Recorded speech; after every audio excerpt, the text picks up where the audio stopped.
Welcome to agriculture learning academy. I hope कि आप सब लोग बहुत अच्छे होंगे। तो आज हम बात करने वाले हैं फर्टिलाइजर उर्वरक के बारे में। फर्टिलाइजर होते क्या है? फर्टिलाइजर एक ऐसे केमिकल कंपाउंड होते हैं जो हम हमारे सॉइल में ऐड करते हैं, सॉइल में पोषक तत्वों को बढ़ाने के लिए, मिट्टी में पोषक तत्वों को बढ़ाने के लिए। तो चलिए समझते हैं ये कितने तरह के होते हैं। तो सबसे पहले बात की जाए तो ये दो तरह के होते हैं। फर्स्ट कौन सा है? Simple fertiliser. सिंपल फर्टिलाइजर समझो बेटा कौन से होते हैं? जिसमें वन प्राइमरी न्यूट्रिएंट प्रेजेंट होता है। वन प्राइमरी न्यूट्रिएंट का मतलब क्या है? प्राइमरी न्यूट्रिएंट अगर हम बात करें न्यूट्रिएंट वाले चैप्टर की, तो उसके अंदर प्राइमरी न्यूट्रिएंट का मतलब होता है नाइट्रोजन, फोस्फोरस और पोटेशियम, जो हमारी सॉइल को, हमारे प्लांट को ज्यादा अमाउंट में चाहिए होते हैं। तो सबसे पहले देखिए इसके अंदर, ये देखिए नाइट्रोजन, फोस्फोरस एंड पोटेशियम, इन तीनों में से एक ही प्रेजेंट होगा, एक ही क्या होगा, उसके अंदर पोषक तत्व पाया जाएगा। तो उसे हम क्या बोलेंगे? Simple fertiliser. तो सिंपल फर्टिलाइजर में अगर हम उसके एग्जांपल्स की बात करें तो सबसे पहले है नाइट्रोजन। नाइट्रोजन के जो मेन एग्जांपल है वो है ammonium sulphate and urea. Ammonium sulphate and urea की बात की जाए तो सबसे पहले आपने बहुत ही नॉर्मल लैंग्वेज में यूरिया यूरिया पता नहीं कितनी बारी सुना होगा। तो यूरिया जो होता है वो प्लांट को एमाइड फॉर्म में चाहिए होता है। जैसे नाइट्रोजन, सीधा ये मतलब नहीं है कि नाइट्रोजन फॉर्म में ही चाहिए होगा, ऐसा नहीं होता। नाइट्रोजन की बहुत अलग अलग तरह की फॉर्म्स होती है, nitrate form, ammonium form, nitrate plus ammonium form और एमाइड फॉर्म। तो हमेशा ध्यान रखना कि नाइट्रोजन के जो हमारा यूरिया है वो एमाइड फॉर्म में चाहिए होता है प्लांट्स को। तो यूरिया जो है एमाइड फॉर्म में ही होता है एक्चुअल में। तो यूरिया जो है उसमें 46% नाइट्रोजन पाया जाता है। मोस्ट इंपॉर्टेंट है, बहुत सारे एग्जाम्स में आता है ये।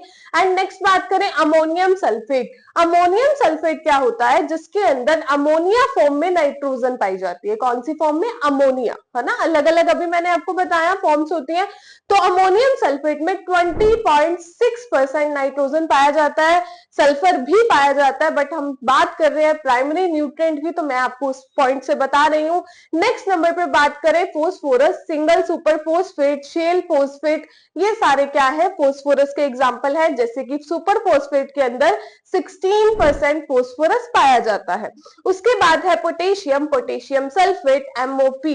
एमओपी एक बहुत अच्छा एग्जाम्पल है किसका? पोटेशियम जो हमारे फर्टिलाइजर होते हैं, पोटाशिक फर्टिलाइजर्स होते हैं, उनका एमओपी की फुल फॉर्म होती है muriate of potash. Muriate of potash जो है उसमें कितने परसेंट पोटेशियम पाया जाता है? ऑलमोस्ट 58 to 60% पोटेशियम पाया जाता है। ये थे हमारे सिंपल फर्टिलाइजर जिसमें सिंगल प्राइमरी न्यूट्रिएंट प्रेजेंट होता है। नेक्स्ट बात करते हैं कॉम्प्लेक्स फर्टिलाइजर्स की। कॉम्प्लेक्स फर्टिलाइजर्स ऐसे फर्टिलाइजर्स होते हैं जिसमें एक से ज्यादा प्राइमरी न्यूट्रिएंट प्रेजेंट होते हैं। अब देखिए more than one primary nutrient present. तो इसमें बात की जाए सबसे most important di ammonium phosphate, जिसे हम कहते हैं डीएपी।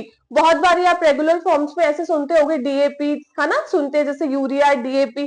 तो इसकी फुल फॉर्म होती है डाई अमोनियम फोस्फेट। अब आप देखिए अमोनियम क्या हो गया? नाइट्रोजन हो गया। फोस्फोरस क्या हो गया? फोस्फेट क्या हो गया? एक तरह से फोस्फोरस हो गया। तो हमने बात करी थी कि इनमें से क्या है? सिंगल पाया जा रहा है प्राइमरी न्यूट्रिएंट, इनमें ज्यादा पाए जा रहे हैं। तो इसमें नाइट्रोजन भी है और इसमें फोस्फोरस भी है। अब इसमें देखिए डाई अमोनियम फोस्फेट के अंदर क्या होता है? 46% फोस्फोरस पाया जाता है एंड 18% नाइट्रोजन पाई जाती है। उसके बाद है अमोनियम फोस्फेट जिसमें 20% फोस्फोरस एंड 16% नाइट्रोजन पाई जाती है।